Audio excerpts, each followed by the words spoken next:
muchas gracias por continuar aquí en este evento tan cool. Y ahora vamos a presentar a nuestro siguiente ponente, quien es el doctor José Luis Navarrete, quien es profesor investigador de la Universidad de Guadalajara y además él hace muchos proyectos. Y además, él trabajó en muchos proyectos de divulgación científica como el Cantinero Científico y ha hecho diversos proyectos como memoramas, libros de escarabajos y cosas muy padres. Entonces, es para nosotros un honor tenerlo hoy aquí con esta charla de 30 años de la actividad en la biología de Jalisco. Muchas gracias. Bienvenido. Muchas gracias. Bueno, buenas tardes. Bueno, pues antes que nada, muchas gracias por la invitación y por tener la oportunidad de platicarles un poco sobre lo que han sido 30 años de actividades que curiosamente los acabo de cumplir en agosto de este año.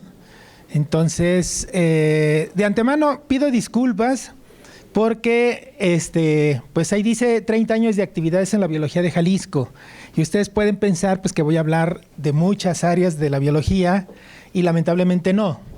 Lamentablemente voy a hablar de actividades de la biología, pero concretamente de la entomología.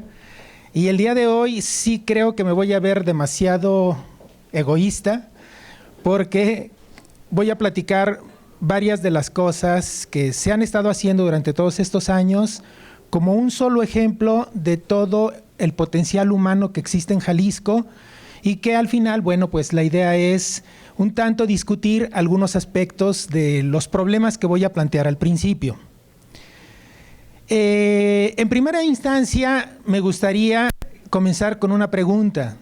Como biólogos, sé que aquí hay varios biólogos y sé que hay personas que pueden estar interesados en la biología. Como biólogos o como personas interesadas en la biología, seguramente han tenido la oportunidad de ir a otras ciudades y poder observar algo en esas ciudades que ustedes dicen, qué padre, en esta ciudad existe esto, que es muy atractivo y que es una evidencia del trabajo de la biología. ¿Qué es eso que han visto en otras ciudades y que regresan sorprendidos de lo que vieron como turistas en esas ciudades y que a fin de cuentas fue algo que les impresionó, no solamente por lo que vieron dentro, sino además por el esplendor que existe y además la forma pues tan apropiada que existen en muchos países, incluidos México, para poder hacer una difusión directa o una divulgación directa de lo que son las actividades de la biología. ¿Alguien me puede comentar alguna experiencia, comentario, Chuy? Pues museos, obviamente, de ciencias naturales, ciencias ambientales, ¿no? O sea, por ejemplo, tuve la oportunidad de estar en Londres y entrar al Museo de Historia Natural de Londres es impresionante. Y dices, bueno, ¿por qué no podemos tener algo similar o por qué nunca se ha construido algo similar acá en Jalisco, en México? Bueno, Chuy se fue a las grandes ligas. ¿Por qué razón? Porque definitivamente el museo más importante del mundo, en historia natural, aparte de lo histórico, que es otro museo, el museo más grande de historia natural que existe en nuestro planeta es el Museo de Historia Natural de Londres.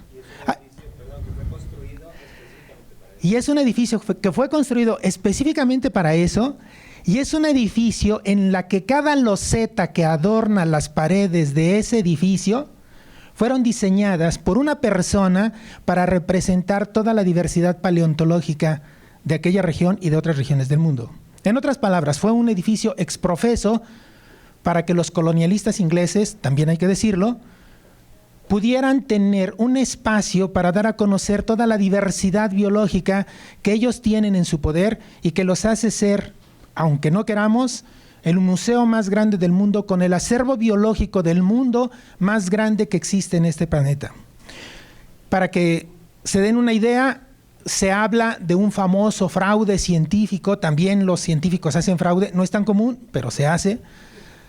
Hace muchos años se dio a conocer un esqueleto de un hombre que se llamaba el hombre de Piltdown. Piltdown era una localidad muy cercana a Londres. Obviamente, como buenos ingleses colonialistas que dijeron, no, pues el centro de origen del hombre pues está en Inglaterra. Somos bendecidos por Dios y la reina, por supuesto. Entonces, De esa manera, las ideas del origen del hombre en un origen africano, pues se venían abajo. ¿Por qué? Porque el esqueleto de Piltdown tenía una particularidad. Era lo que Darwin hablaba, ¿de qué cosa? Del eslabón perdido. Pero lo que pasaron los años y se dieron cuenta es que ese eslabón perdido había sido hecho de forma intencional. Es decir, fue un fraude. Hasta eso lo tienen conservado, tuve la oportunidad de conocerlo y obviamente pues es impresionante, y más impresionante es para los ingleses decir que ahí lo encontraron, pero ya no tan impresionante saber que más de 30 años ni cuenta se dieron que les habían metido gol como a la selección mexicana. 200 millones de insectos tienen en sus acervos contabilizados para la década de los 70s. Del siglo pasado, o sea, hace más de 50 años. En México, ni juntando todas las colecciones del país particulares, llegamos a los 20 millones y se me hace demasiado. Entonces, para que se den una idea de la magnitud, pero además, no solamente de un país, de México, de Centroamérica, de Asia, de donde quieran ustedes, los ingleses tienen insectos en sus acervos. Ok. ¿Alguien más ha ido a otro lugar en donde dice y regresa, no, es que ahí sí vale la pena vivir porque ahí hay algo que se ve que el biólogo trabaja? El tucán, ¿qué es el tucán? Pero eso ha sido a un lugar, ¿lo has visto? En Campeche. Ok, entonces, pues otra es ir por la naturaleza, andar caminando y de repente ver aves exóticas como puede ser el tucán, y que uno dice, pues en Jalisco, pues quién sabe si haya, quién sabe si hubo, pero bueno, está en México y es una maravilla natural. Pero cuando van a ciudades, en la ciudad, ¿qué otras cosas les impresiona tanto que dicen, la verdad sí vale la pena estudiar biología y la verdad sí vale la pena hacer que esto se conozca en el futuro? Museos.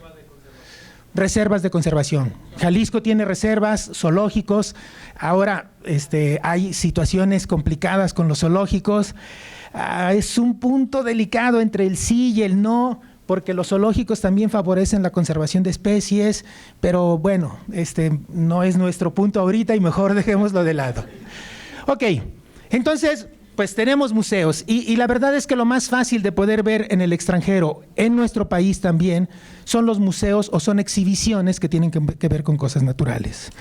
Vamos a comenzar. El Museo Americano de Historia Natural, quien lo conozca, lo ve, uno dice, es que es impresionante, y tienen los fósiles reales, o sea, no son reproducciones como los que se llegan a tener algunas veces aquí en México y que durante muchos años vivimos, algunos de nosotros, viendo ese dinosaurio creyendo que era el original y en realidad era una réplica. Ahora ya hay dinosaurios más completos, pero en muchos museos americanos se exhiben los originales. Y lo más interesante, en Estados Unidos, a diferencia, las cosas que se encuentra uno en su propiedad, uno es dueño de eso que se encuentra. Como tal, puede lucrar con él y lo puede vender. El Museo de Historia Natural de Chicago, ¿por qué hice ese comentario? Porque algunos de los dinosaurios, ese dinosaurio T-Rex que está ahí, lo compró McDonald's al Museo de Historia Natural de Chicago para que estuviera exhibido en el Museo de Historia Natural de Chicago, pero con una condición. ¿Cuál creen? Pues que hubiera un McDonald's en el Museo de Historia Natural. Pero bueno, a fin de cuentas, hay otra cosa que es muy importante. La idiosincrasia mexicana y la idiosincrasia de muchos otros países tiene diferencias muy marcadas que tienen sus ventajas y sus desventajas. Las ventajas es que esto se sabe que son negocios y muchos de los museos son privados. Por lo tanto, si son privados, tienen posibilidades de crecer y de poner dinero para hacer exhibiciones. Ustedes dirán, es que en México no, en México el pueblo es lo primero y entonces lo primero es que todo sea gratuito y accesible. Quienes conocen el Zoológico de Guadalajara, es un fideicomiso y que se mantiene como un zoológico importante en el país porque el dinero no entra al gobierno. El dinero se maneja de forma independiente, fiscalizado, sí, pero con decisiones autónomas. ¿Por qué razón? Porque de esa manera se pueden hacer grandes cosas. Conozco el caso del Museo de Paleontología, y el Museo de Paleontología tiene que llevar boletitos de 20 pesos para que entre al gobierno, porque el gobierno tiene que ver en qué se gasta esos 20 pesos, que no alcanzan para absolutamente nada. Entonces, ese dilema pues tiene sus consecuencias. El Museo de Historia Natural de Londres era un sueño muy grande para mí conocer ese museo.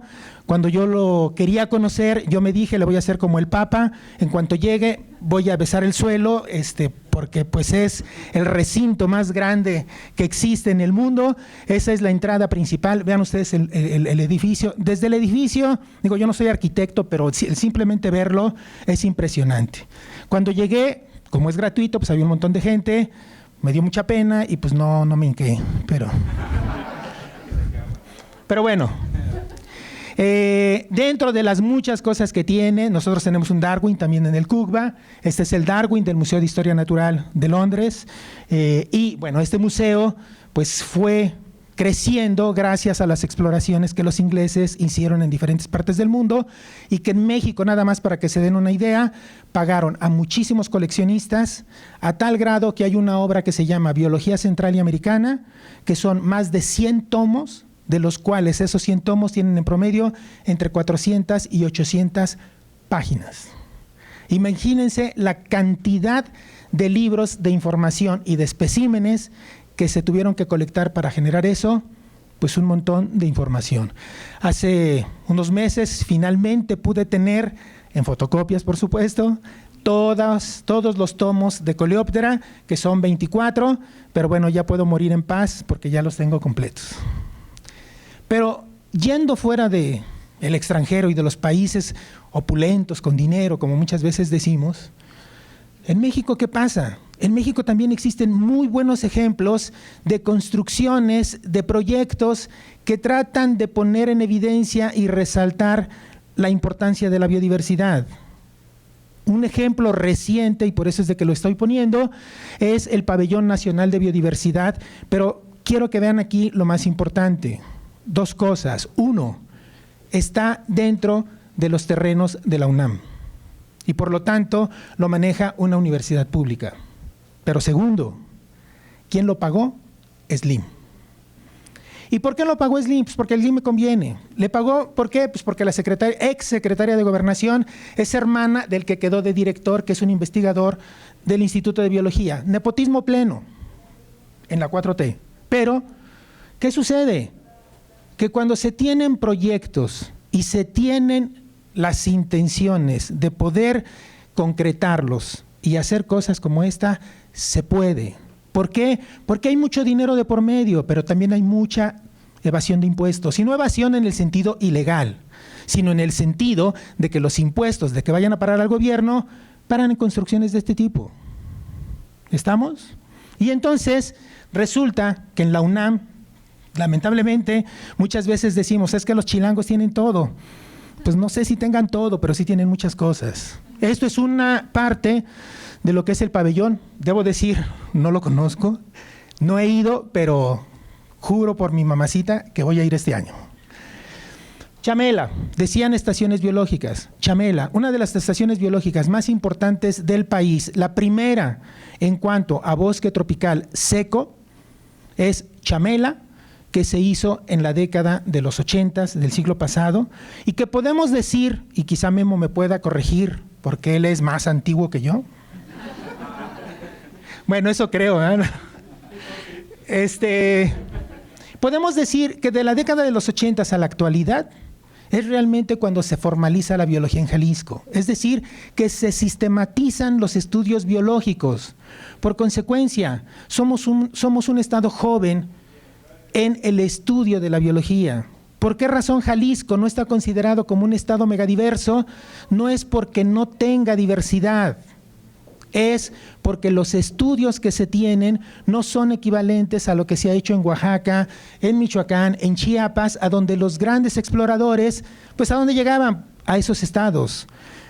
Si revisamos la biología central y americana, nuevamente Veracruz, Chiapas, Oaxaca tienen más de 400, 500 localidades donde estuvieron los coleccionistas, y si lo comparamos con Jalisco hay menos de 50 localidades. ¿Qué quiere decir?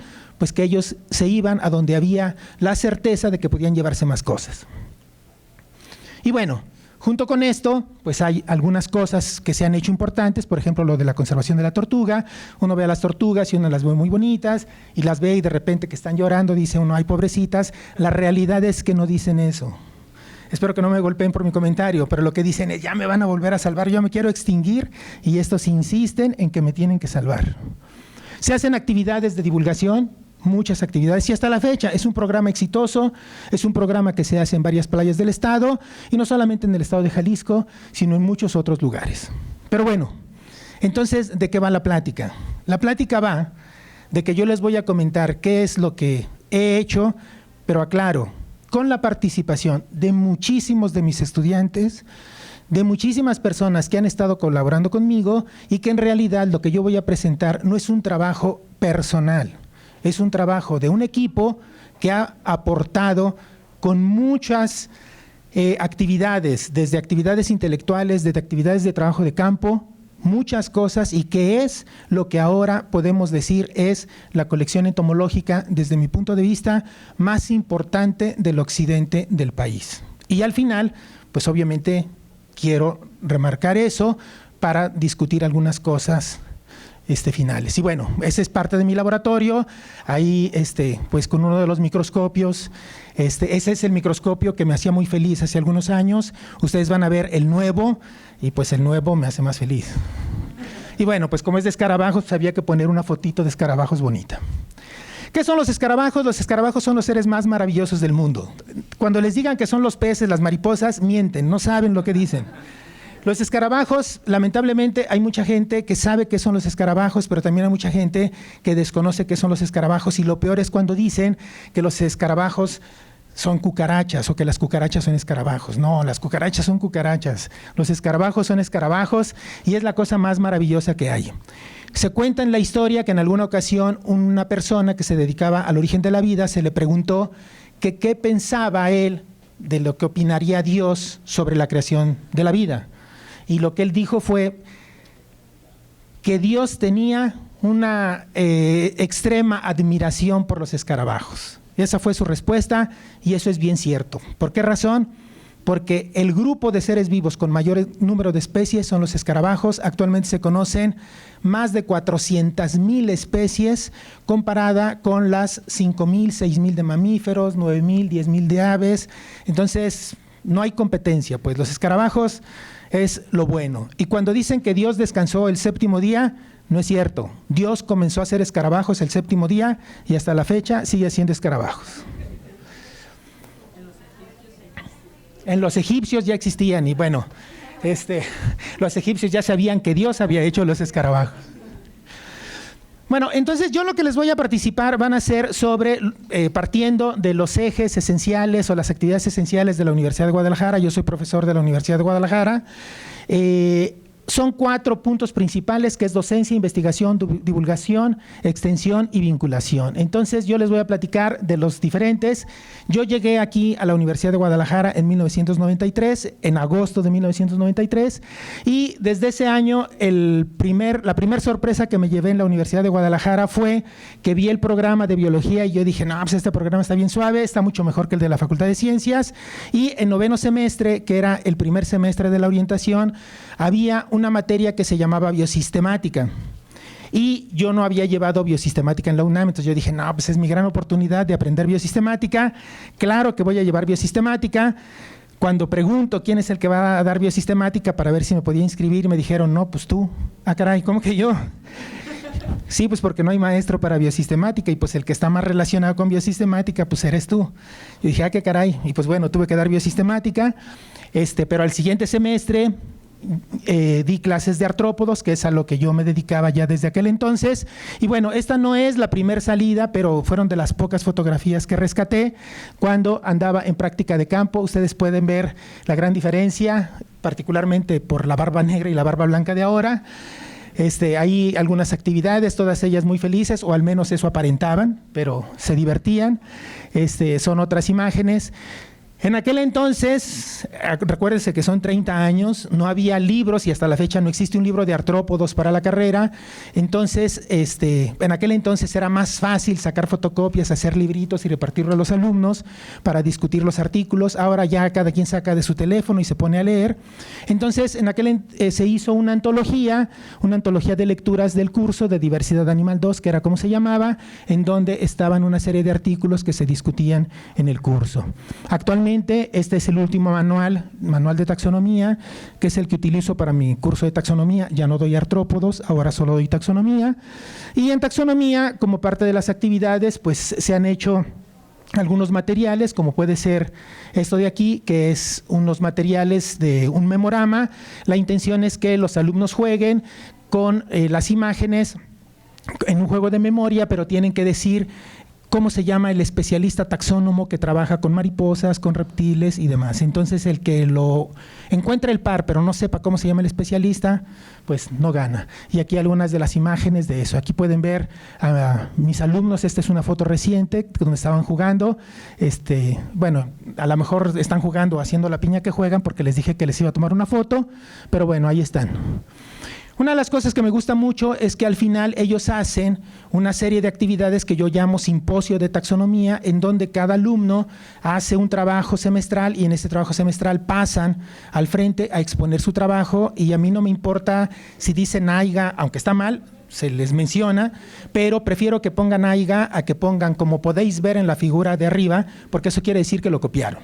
Entonces, yo prefiero que escriban, y lo más importante es que al final lo presenten. Se hace un simposio en donde ellos presentan su trabajo, escogen 10 especies, tienen que ser mexicanas, porque creo que lo primero es que hay que conocer lo que se tiene en el país y después preocuparse si las jirafas se extinguen o no se extinguen. Digo, no quiero decir que no sea importante, pero bueno, aquí una foto con el grupo pasado, algunos de los alumnos. Otras de las actividades pues ha sido participar en cursos ya más especializados. Esto fue un curso de genitalia de escarabajos que se hizo con alumnos de posgrado y con profesores en la Universidad Michoacana de San Nicolás de Hidalgo, en Morelia. Las personas que están ahí son de diferentes partes. La persona que está al centro, él es egresado de la Universidad de Guadalajara, actualmente se encuentra en Australia haciendo una estancia. Es una persona muy productiva y es una persona que tuvo la oportunidad de venir para ser parte de los profesores que dimos el curso de Coleóptera. Y bueno, para que vean que sí soy maestro y que sí cobraba, este es mi cheque de 1986, cuando trabajaba en la SEP. Yo comencé dando clases en secundaria. La primera clase de secundaria que di, me arrepentí de todo lo que le hice a mis maestros cuando era alumno de secundaria, porque ellos me hicieron exactamente lo mismo. Es más, quería renunciar. Pero bueno, fíjense en la cantidad que me pagaban, 23,498 pesotes. O sea, era rico en aquel entonces. Este es mi primer cheque, bueno, no mi primer cheque, uno de los primeros cheques de cuando trabajaba en la UNAM. Aquí era mucho más el dinero que me daban, 102,000 pesos. Al final me daban 94,000, pero acuérdense que después les quitaron 3 ceros y entonces eso se convirtió en 94 pesos. Entonces, pues no era mucho. Y bueno, mi primer cheque, sí es mi primer cheque en la Universidad de Guadalajara. Llegamos en agosto y para septiembre no tardamos mucho tiempo en la miseria, luego nos pagaron.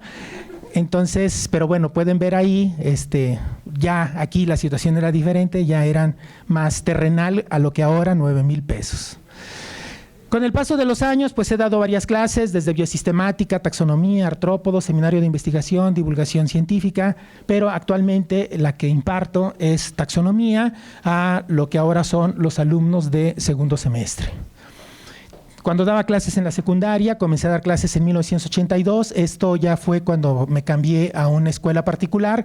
Este fue mi primer grupo al que llevé de práctica de campo en secundaria. Los niños que están aquí eran hijos de españoles, estos 3. Ella es la sobrina, ellos son los tíos.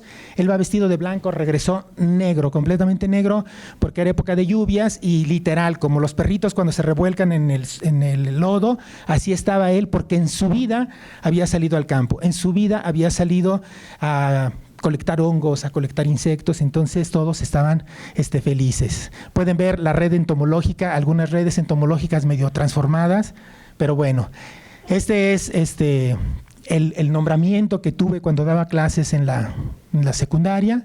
Y bueno, una de las cosas que me satisface mucho como maestro es que con muchos de mis alumnos, la verdad es que me llevo bastante bien y puedo decir al final que a muchos de ellos los sigo viendo, y esto que ustedes ven aquí son alumnos de una generación que entró en 1993 a la Universidad de Guadalajara en biología, y que hasta la fecha siguen haciendo reuniones cada año, y en muchas de esas reuniones me invitan y he tenido la oportunidad de seguir conviviendo con muchos de ellos. Incluso algunos de ellos nos hicimos compadres, y bueno, pues mantener esa buena relación. En investigación, bueno, pues para hacer investigación hay que tener un título. Estoy poniendo esto porque me las acabo de encontrar, la verdad, y se me hizo interesante. Ese es mi título de licenciatura. Yo fui muy burro, debo confesarlo. Yo egresé en 1985 y hasta 1989 me titulé, pues porque tenía que trabajar y estudiar pues para poder vivir, porque no había de otra. Esto fue el título de mi tesis, que es algo que ahora que lo leo me da mucha risa, porque es lo que les digo a mis alumnos que es lo que no deben de hacer. Estudio biosistemático de los coleópteros, insecta coleóptera asociada a macromicetos, fungi, basidiomicetes, de la Sierra de Tasco, Guerrero, México, con énfasis en la familia Staphylinide. Solo faltó el amén, porque... Y bueno, cuando hice mi tesis yo trabajé con escarabajos de hongos, los escarabajos que a mí me gustan, a diferencia de los grandes escarabajos de colores llamativos, a mí me gustan escarabajos muy pequeños, pero una de las cosas que he aprendido es que la biología más interesante está en los escarabajos más pequeños, en los pequeños escarabajos cafés, como algunos les dicen, y la verdad es que hay muchas cosas de biología que son impresionantes en estos insectos. Ustedes se preguntarán por qué esto es un escarabajo si no tiene todas las alas completas. Pues sí, pero estas alitas que están reducidas es una de las modificaciones que tienen estos escarabajos. Y bueno, pues no había especialistas de escarabajos en aquel tiempo, y hasta la fecha hay muy pocas personas que se dedican. Algunos de ellos han sido mis alumnos, pero lo interesante es que después de muchísimos años, estas son unas imágenes de un trabajo que publicamos hace algunos años, donde descubrimos unas estructuras que les sirven para producir sonido. Esa es nuestra hipótesis. No lo hemos probado porque no los tenemos vivos ni tenemos los aparatos para poder cuantificar si hay sonido o no. Pero por la estructura, por el parecido con estructuras de otros escarabajos, es seguro que eso hacen. Son organismos subsociales, y en los organismos subsociales hay comunicación y colaboración entre los juveniles y los adultos. Entonces había muy pocas posibilidades de que rechazaran nuestra hipótesis. El artículo se publicó y ya ha habido algunas personas que nos dicen que sí han escuchado los sonidos, pero pues no tienen las evidencias, y mientras no se tenga la evidencia, pues no se puede saber qué es. Después de que me titulé, a los pocos días de que me titulé, pues con el dinero que había ahorrado y con unos patrocinios ahí que logré convencer a mis patrones, me pude ir a la Universidad de Cornell, a Nueva York, y el personaje que está aquí, que es Quentin Wheeler y Joe McHugh. Quentin Wheeler, él ya era un investigador reconocido, el maestro de Joe McHugh, y él publicó un libro en 1984 sobre interacción insecto-hongo. Entonces era así como que pues mi gran ilusión conocer a Quentin Wheeler. Tuve la oportunidad de conocerlo, incluso me regaló el libro firmado. Pues obviamente lo tengo guardado como mi gran tesoro. Y Joe, pues que era estudiante, vivía en una casa para estudiantes y él era el que cuidaba la casa. Entonces eran vacaciones, no había alumnos, yo estaba en uno de los cuartos de los alumnos y pues recorriendo el hotel o las casas pues libremente, sin problema alguno. Joe es una excelente persona, aún lo sigo viendo. Quentin Wheeler sigue activo, pero ya está, estuvo en Inglaterra, regresó a Estados Unidos. Es una persona que se mueve a muchos lugares. Para que se den una idea, esto es lo que sería el interior de la colección en la Universidad de Cornell. Este es el Museo de Chicago. De Cornell me fui a Chicago, y estando en Chicago conocí a las dos personas que desde mi punto de vista son las personas más importantes en el estudio de los coleópteros actuales, en el estudio de los escarabajos. ¿Quiénes son? Alfred Newton y Margaret Teller. Alfred Newton, un personaje que vive para los escarabajos, sueña con los escarabajos y hace todo lo que esté a su alcance para tener información sobre coleópteros. Tiene miles de artículos que le han costado muchísimos años tenerlos y que él sin problema alguno los quemó en un disco duro, casi son 2 terabytes para que se den una idea, y sin problema alguno lo da a la persona que se lo pida. Es una persona excelente, he estado con ellos muchos años y conocer el Museo de Historia Natural de Chicago fue una de las cosas más importantes que me han marcado en mi vida. Esto pues obviamente también me empezó a dar la oportunidad de conocer a otros especialistas. El que está aquí a la derecha sería Howard Frank, ya falleció, y él vino a una colecta en México, me invitó a colectar con él, anduvimos por todo el sureste, pues con todos los viáticos pagados, lo que él colectaba pues se lo quedaba a él, lo que colectaba yo pues me lo quedaba yo, pero tuve la oportunidad de conocer métodos específicos que se utilizaban para los escarabajos que me interesaban, con toda la experiencia de Howard Frank.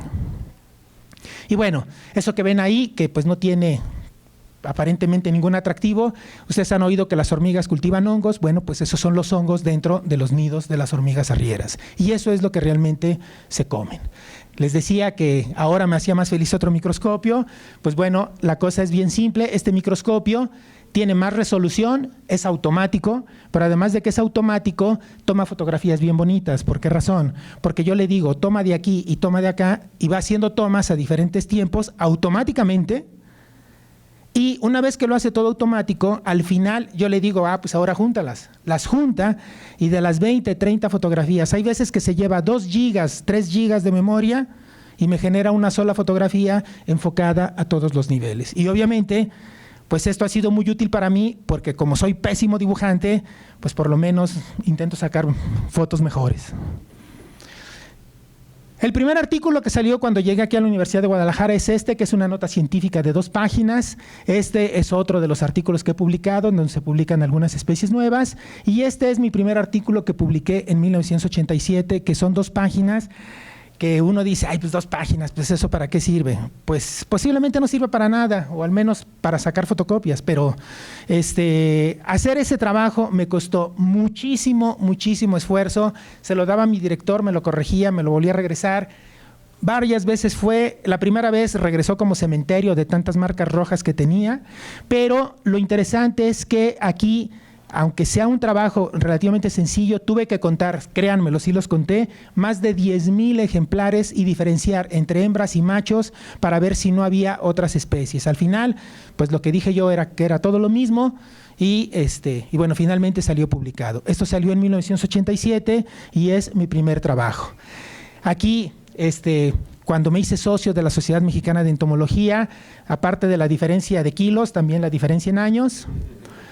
Uno de los libros que para mí ha sido muy importante, que es de mis libros científicos, que ha tenido una repercusión importante, es el libro de los estafilínidos de México, en donde se recopila toda la información con claves, lista de especies, biología, para todo lo que existía en el país en 2002. Este trabajo nos costó más de 10 años, con Newton, con Teller y con otros 2 especialistas, y anduvimos viajando a diferentes colecciones para tratar de sacar toda la información de coleópteros de México. Este es uno más reciente, en donde se hace un estudio sobre los escarabajos asociados a el agave, pues con la finalidad de que pueda servir para los agricultores, con la intención de que reconozcan a las especies de escarabajos que viven en el agave. Esto es parte de lo que sería la colección entomológica. Esto es parte de la colección que nos donaron hace algunos años. Aquí algunos de los ejemplares que tenemos en la colección, que es de la Universidad de Guadalajara, y que yo siempre he dicho que es un patrimonio natural de la Universidad de Guadalajara. ¿Por qué? Pues porque si lo vemos como simple colección, pues obviamente no le hacen caso, y si se les pone como patrimonio, pues a lo mejor le hacen caso. De todos modos no le hacen mucho caso, pero bueno. Si ustedes se fijan, las cajas entomológicas son igualitas a las cajas del Museo Británico, no hay gran diferencia. ¿Por qué? Porque los insectos en China, en El Salvador, en donde sea, se tienen que estudiar de la misma manera.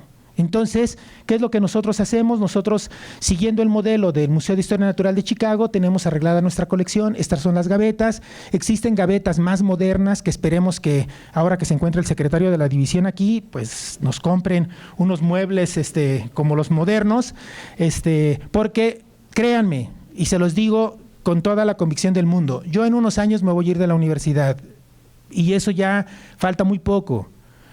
Y créanme que ha sido mucho trabajo, mucho esfuerzo por muchísimas personas, y que tengo experiencia de colecciones que se han perdido y echado a perder por falta de mantenimiento. Y perder, como es una tradición en México, una colección, porque muchas colecciones mexicanas se han perdido, perder una colección por intransigencia administrativa sería el peor error que podría hacer o podrían hacer las autoridades universitarias y más adelante las autoridades del Estado. Aquí tenemos lo que es parte de una publicación de la colección Suevich que nos donaron. Tenemos el registro oficial ante la Semarnat de la colección. Alguien diría, bueno, pues la colección es en Jalisco. Pues no, la colección está registrada en las colecciones de insectos y arañas del mundo. Aquí está la cita, pero no solamente eso. Vean ustedes ahí, la colección del CESUC, México, Jalisco, Universidad de Guadalajara, está incluida dentro de las colecciones entomológicas del mundo. Y esto no es choro. Ahí está la fecha, 29 de julio del 2023, que es la última actualización de esta página. Divulgación. En divulgación me encanta llevar los insectos a diferentes lugares. Acabamos de regresar de Michoacán. Este fin de semana estuvimos en Michoacán.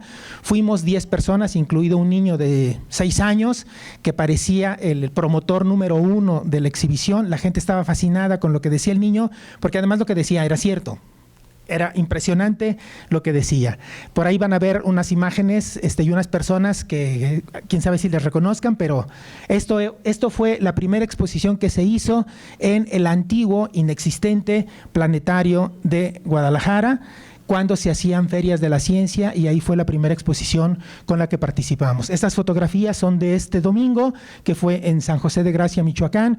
La realidad es que no se requiere de mucha inversión para que nosotros vayamos, nada más nos pagan viáticos y ahí estamos, nos rentamos fácilmente. Esas son imágenes, aquí está la gente dibujando. Vean, no solamente eran niños, había personas adultas dibujando, porque la intención fue hacer un álbum con todos los dibujos que hicieron. De SAIS conseguimos que nos prestaran un microscopio para poder ver las imágenes en una pantalla. Nos lo prestaron gratis, lo llevamos, y pues obviamente la gente, no era lo mismo ver al insecto en la caja que verlo directamente en la imagen en 3D y con aumentos. Entonces la gente quedó fascinada. De las 11 de la mañana a las 8 de la noche que estuvimos, nunca dejamos de tener gente. Siempre hubo gente, siempre participando, siempre contentos de que estuviéramos ahí, y pues nosotros más. Estos son algunos de los dibujos que ellos iluminaron, algunos dibujos muy bonitos. Esto es solamente el recuerdo de San José de Gracia, que es la portada, y estas son las imágenes que hicimos un álbum con las imágenes de ellos. Esto mide alrededor de unos 45 centímetros de ancho, porque son 6 tarjetas de media carta que se pusieron por atrás y por adelante. Entonces, al final hicimos un álbum como los que existían antes, con los dibujos de las personas que participaron. Ahí pueden ver otras imágenes. El niño que está ahí desenfocado, ese niño era nuestro principal promotor. Comenzaba de este punto, se los llevaba en el recorrido, y ya que terminaba en la última caja decía, y si quieren algún recuerdo, ahí está la tiendita para que pasen y compren. Como se comentó, soy el coordinador de un trabajo de divulgación que se llama el Cantinero Científico, y bueno, pues estar en el Cantinero Científico a mí me gusta mucho, porque pues va mucha gente, van pláticas de diferentes temas, y muchos temas son bastante interesantes. Este último que tuvimos fue sobre artrópodos de importancia médica, y al mismo tiempo también me ha permitido conocer a grandes personajes y poder platicar con ellos, como puede ser el caso de Juan José Morrone, que yo ya lo conocía, lo conozco. Bueno, yo le hice la invitación, accedió, y la verdad es que tener a personajes de esta talla en un cantinero científico y con un lenguaje que todo el público puede entender ha sido de las cosas más importantes que me han sucedido como ser coordinador de este evento. Y bueno, por supuesto, Toño Lascano, esa vez pues prácticamente se agotaron las localidades, ya no hubo espacio para entrar, se tuvo que cambiar de sede porque había mucha gente registrada, pero lo más interesante es que las cervezas y las papitas no faltaron, a pesar de que eran muchos. La librería echó la casa por la ventana. Se llama Cantinero Científico porque sí hay cerveza, sí hay papas, y científico porque pues la gente que va da charlas de ciencia. Dentro de libros de divulgación, tengo un libro que se llama Entomología Cultural, Primera Eclexis. Tengo varios libros sobre divulgación, pero este me gusta mucho porque trae muchas cosas sobre entomología cultural. Uno de los libros de divulgación un poco más especializados es este que se llama Temolines, que son los escarabajos entre los antiguos mexicanos. Se trata de rescatar los nombres dados en diferentes lenguas, pero lo impresionante son las imágenes. Cada especie está ilustrada con ejemplares de la colección y algunos de esos ejemplares son ejemplares que se colectaron desde el siglo XIX, que están en acervo en la colección del Instituto de Biología. Entonces, cuando me invitaron a ser partícipe de ese proyecto, pues yo dije que sí. Y bueno, finalmente, extensión y vinculación. Aquí prácticamente de lo que se trata es tratar de hacer actividades con personas ajenas, con personas externas, con la intención de invitarlos a que participen en actividades de la universidad, en actividades desde la colección. Y esto que están viendo aquí es una parte de los asistentes a la 13ª reunión latinoamericana de escarabeidología. Vinieron personas de diferentes países de Latinoamérica y bueno, fue una reunión pequeña, pues porque es una reunión muy especializada, pero estuvimos una semana y la persona que está ahí con el sombrero, que ya es muy grande, tiene más de 80 años, Jack Schuster se llama, es un gringo de Florida que vive en Guatemala desde hace muchísimos años. Le acaban de dar la nacionalidad guatemalteca y entonces pues eso tiene grandes beneficios para su familia, pero a pesar de su edad y a pesar de que es un gigantón que no se puede mover, tuvo el ánimo de venir y aprovechando que venía, pues le hicimos un homenaje, pues porque realmente él ha sido un pilar en el estudio de un grupo de escarabajos. Bueno, aquí otros de los asistentes. Una de las actividades que se hace recurrentemente en la universidad y que también la pongo como parte de extensión más que de divulgación es porque se invitan a especialistas de diferentes partes del país. Incluso hemos tenido también asistentes extranjeros a que den conferencias magistrales. Este evento se realiza este año del 16 al 20 de octubre, están cordialmente invitados. Va a haber 21 conferencias magistrales que, créanme, nos ha costado muchísimo dinero y muchísimo trabajo, pero lo hacemos con mucho gusto porque creemos que es la manera en la que se puede llegar con evidencias de lo que es el trabajo zoológico a las personas interesadas en el estudio de los animales. Viene en esta ocasión, por ejemplo, Adolfo Navarro, que es el especialista de aves de México, viene Oscar Flores, que es el especialista de reptiles, viene gente que trabaja con tortugas, que trabaja con escarabajos, que trabaja con ácaros. 21 personas van a estar en conferencias magistrales, más 50 y tantas que van a presentar de forma independiente. Ahí está Sonia Gallina, que es una homenajeada del año pasado, y ella es especialista en conservación de animales. Dentro de esto, pues bueno, los vínculos con los gobiernos estatales, en este caso con el gobierno de San José de Gracia, que curiosamente la cabecera municipal es San José de Gracia, pero el municipio se llama Marcos Castañeda, si no me equivoco. ¿Por qué razón? No sé, pero así se llama. Y finalmente, para mí, uno de los proyectos que iniciaron en el CUCBA, que iniciaron en la Universidad de Guadalajara y que se han consolidado, pero que lamentablemente, y sí lo quiero decir, muchas veces somos malinchistas y seguiremos siendo malinchistas, y estoy plenamente convencido que no hay peor enemigo de un mexicano que otro mexicano. ¿Por qué? Porque en algunas ocasiones, si tenemos oportunidad de ponerle el pie a los demás, se los ponemos, cuando debe de ser al revés. Si estamos construyendo y construimos juntos, podemos crear algo completamente diferente.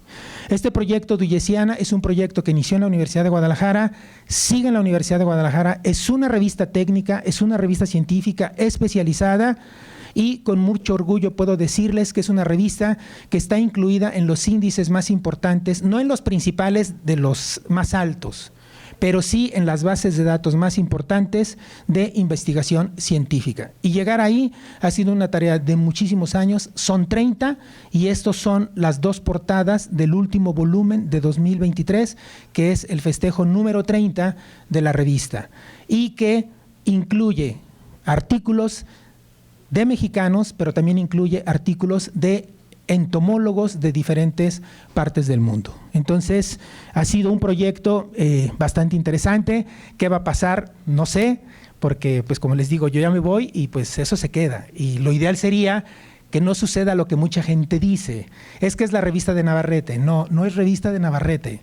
Es revista de la universidad, que yo soy el responsable de que salga, pero que la universidad es quien tiene los derechos y es la que debe de seguir trabajando para que esto se siga publicando. Y no porque yo no esté, pues esto se vaya a perder. Pero bueno.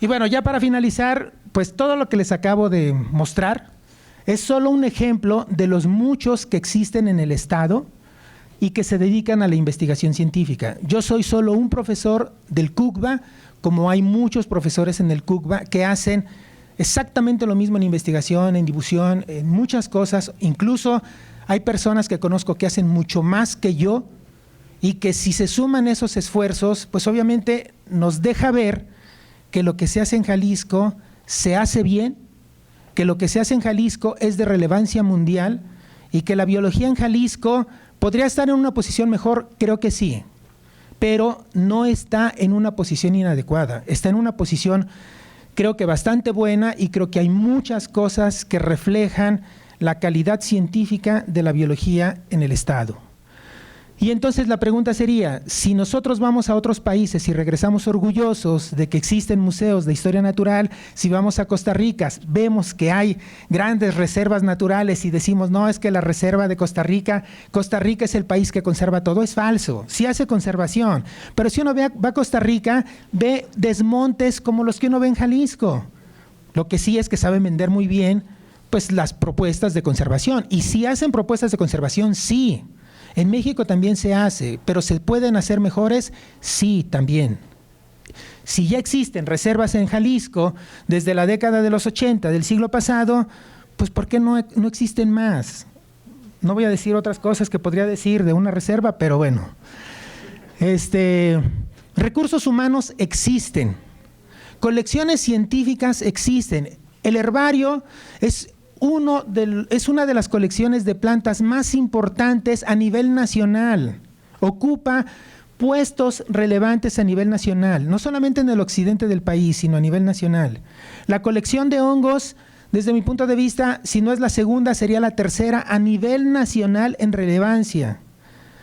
La colección de insectos, la colección de mamíferos, y si sumamos las otras colecciones que existen en otros centros universitarios, existe un montón de acervo biológico que es importante para el país y existen muchísimas personas que se dedican a hacer investigación. Entonces, si esto es solo un caso y hay muchas personas que se dedican a hacer biología, entonces la pregunta sería, pues, ¿por qué no tenemos un museo que sea digno de representar la diversidad biológica que existe en el país? Aclaro, yo estoy pugnando por un museo de historia natural. No estoy pugnando por un museo de ciencias que ya está en desarrollo, que va a ser muy bonito. Ya conocí el interior del museo, pero yo no peleo con el Museo de Ciencias Ambientales. Ese proyecto va y ese proyecto será.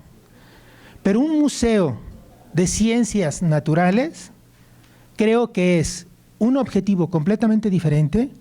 Y desde mi punto de vista, lo más importante de ese Museo de Ciencias Naturales es que debe de ser el repositorio estatal de todos los especímenes que se encuentran dispersos en el Estado para que sea el referente a nivel mundial como museo que protege las colecciones del Estado, que son cosas distintas.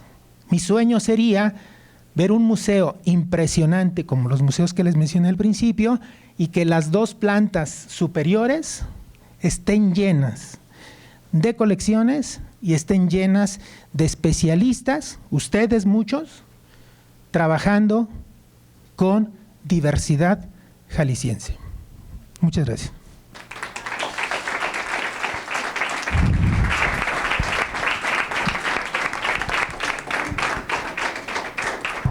Bueno, agradecemos al doctor José Luis Navarrete. ¿Alguien tiene alguna duda que quiera compartir?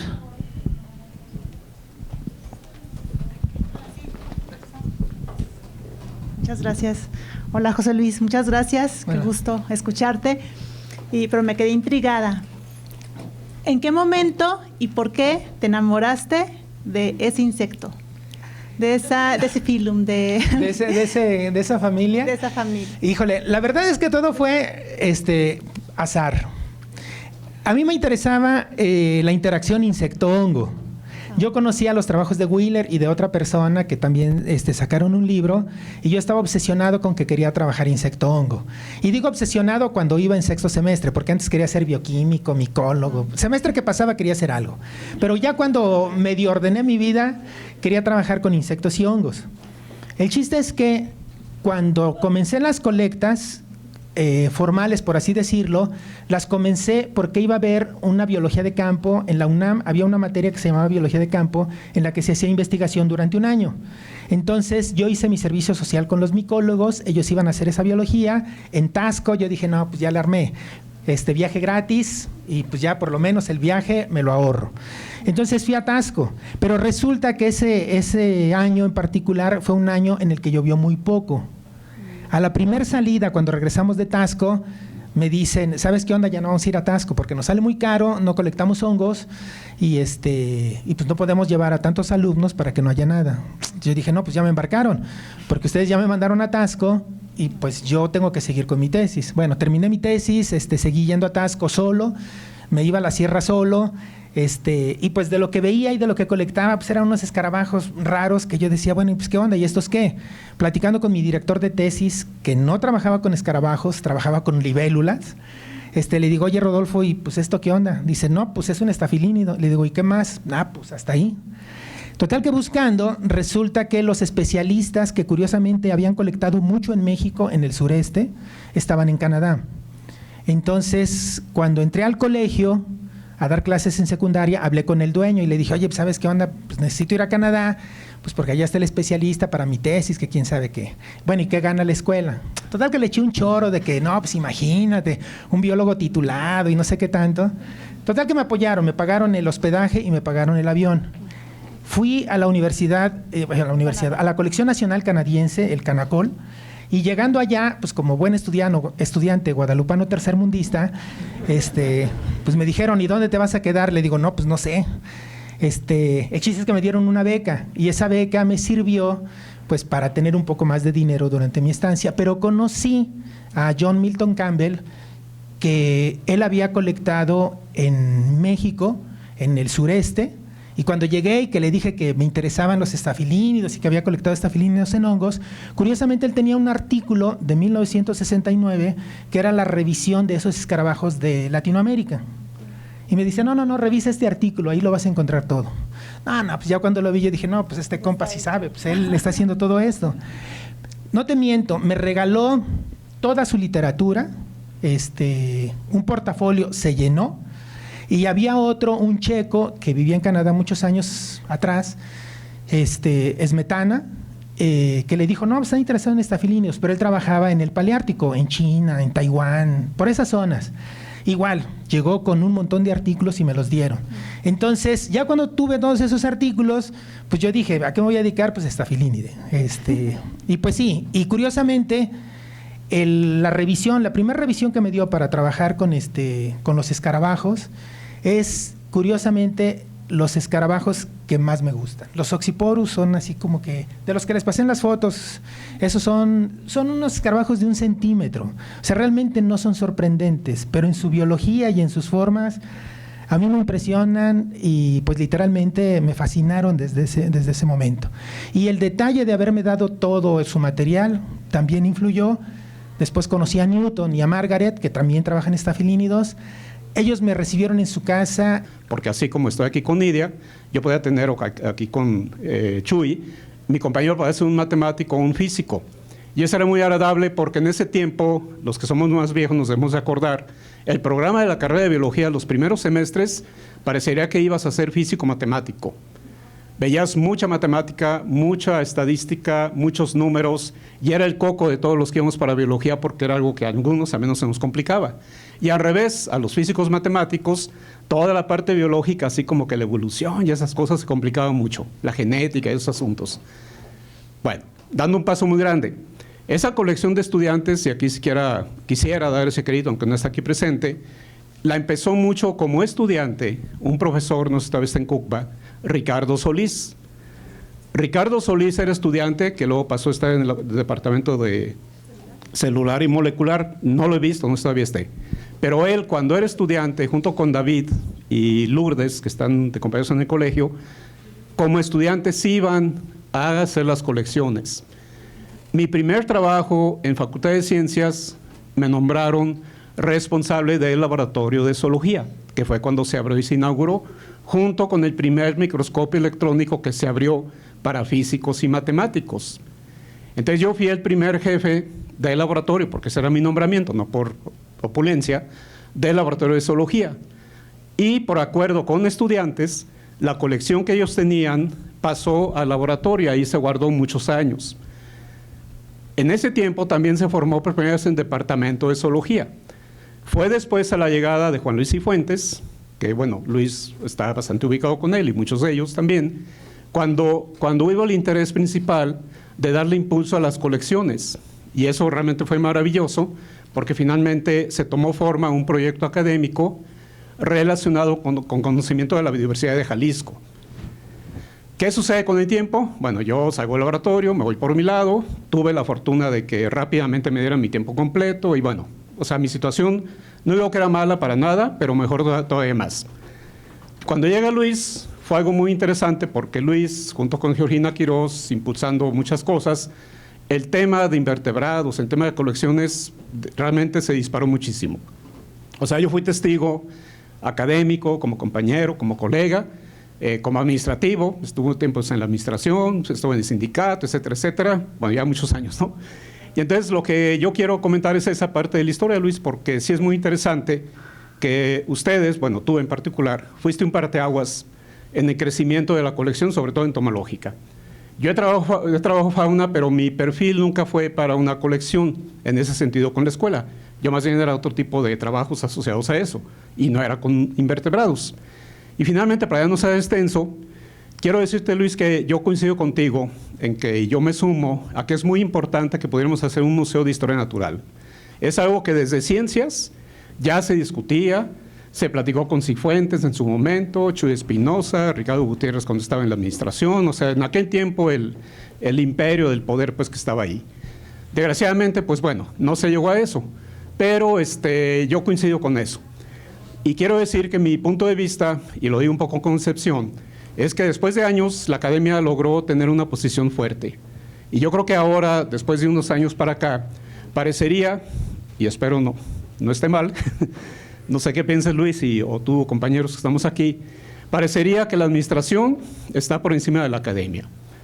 En mi opinión es muy triste como profesor ver que muchos de los proyectos que son los que sostienen la ciencia en Jalisco y particularmente en la Universidad de Guadalajara, lo sobrepasa la administración. Y yo creo que eso tenemos que cambiarlo. Y es un papel muy importante de ustedes como nuevas generaciones de muchachos. Si llegan a estar en posiciones, nosotros ya nos vamos, yo más primero que él, yo creo. Pero finalmente que no olviden que la academia es el eje central de las universidades, no la política, no la posición que tenga cada quien. Y parece ahorita que eso sucede. Pero no solo sucede en la Universidad de Guadalajara. En gobierno creo que pasa lo mismo. Yo actualmente trabajo con humedales y en mi opinión, sinceramente, cada vez que pasa el tiempo, parecería que para el gobierno es más importante la posición política de sus integrantes que lo que es la posición académica de las instituciones. Y pues bueno, es todo y muchas gracias. Pues Memo, muchas gracias y bueno, coincido también contigo en esa situación. Lamentablemente la política es algo con lo que no se puede en muchas ocasiones platicar, pero independientemente yo creo que a fin de cuentas los políticos son necesarios y yo creo que a fin de cuentas los políticos pues lamentablemente es la élite social más importante de muchas decisiones. Pero yo lo que creo es que a fin de cuentas, lo que es más importante es lo que uno hace en su trabajo y yo creo que con el trabajo que uno hace puede sensibilizar a las personas para tratar de hacer algún cambio. Digo, yo no soy de esos de la idea de que dicen, no, pues es que vamos a dar educación ambiental porque tenemos que cambiar. Eso para mí es una falacia, la verdad. Para mí, las pruebas contundentes de los cambios son las actitudes que se hacen, porque yo puedo decir que estoy a favor de proteger, educar y demás, y salgo y tiro el papel que me acabo de echar a la bolsa. Entonces, como que hay una incongruencia. Pero cuando se tiene un sueño, cuando se tiene ganas de trabajar, créanme que se puede transformar. Y yo lo que siempre he dicho, ¿cómo puedo convencer a un político de que lo que hago es importante si no hago nada? O sea, creo que es muy difícil convencer a alguien diciéndole que es importante cuidar una colección cuando no tengo una colección. No puedo convencer a un político de decir que hay que conservar los recursos si lamentablemente tampoco hago exploraciones para saber en dónde hay recursos. Entonces, yo lo que creo es que lo primero que tenemos que hacer es hacer nuestro trabajo con convicción, crear entre nosotros mismos esa iniciativa y esa convicción, ese cambio de actitud, porque créanme, eso es lo que crea una diferencia importante. Yo he vivido con Memo muchas situaciones en la universidad, muchas cuestiones políticas en la universidad. Es más, la razón por la cual no pienso quedarme más tiempo dentro de la universidad es porque, de verdad, no estoy harto de la universidad. La universidad es mi alma mater, y aclaro, no es mi alma mater, mi alma adoptater, porque mi alma mater es la UNAM. Yo soy egresado de la UNAM, estoy orgulloso de la UNAM, pero también estoy orgulloso de la Universidad de Guadalajara, como universidad.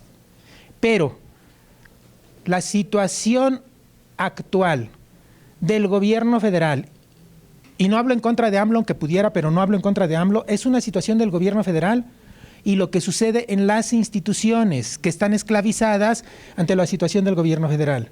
Pero esas situaciones, en lugar de que favorezcan el desarrollo, lo imposibilitan. Entiendo que hay leyes que cumplir, pero también entiendo que hay muchas ocasiones en que en lugar de facilitar, dificultan las cosas.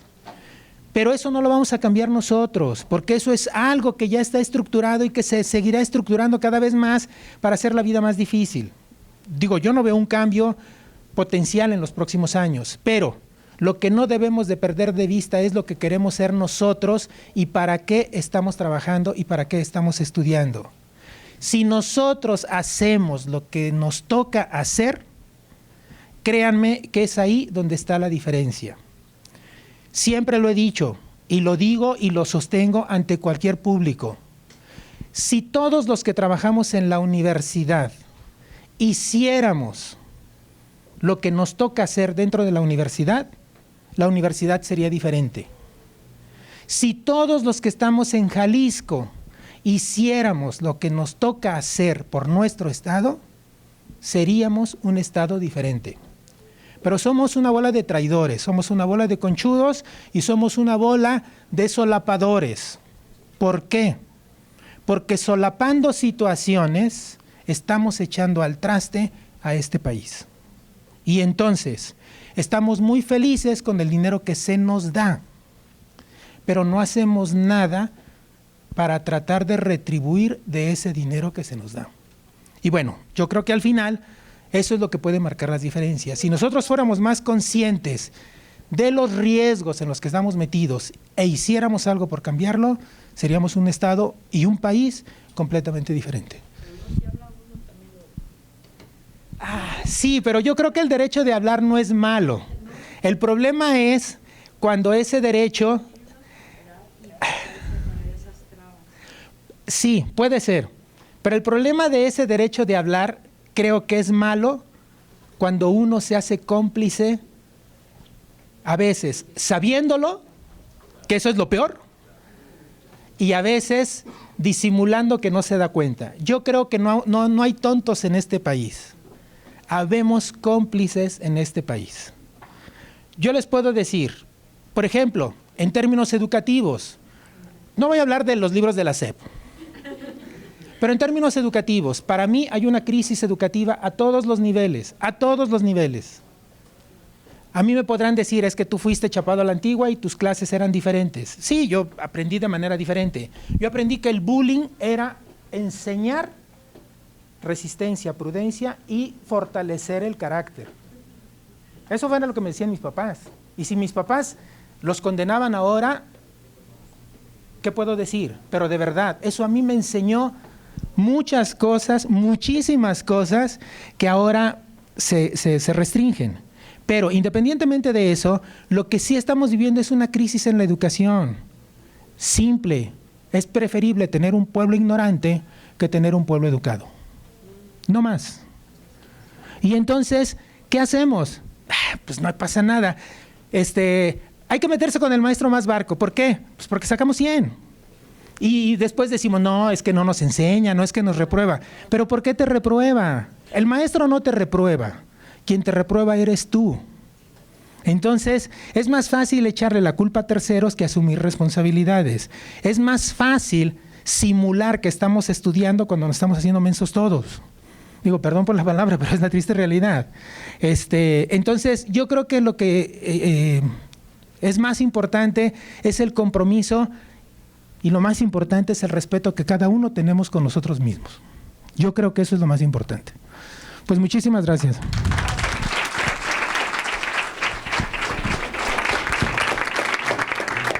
Bueno, agradecemos al doctor José Luis Navarrete y le hacemos entrega de su reconocimiento. Muchas gracias.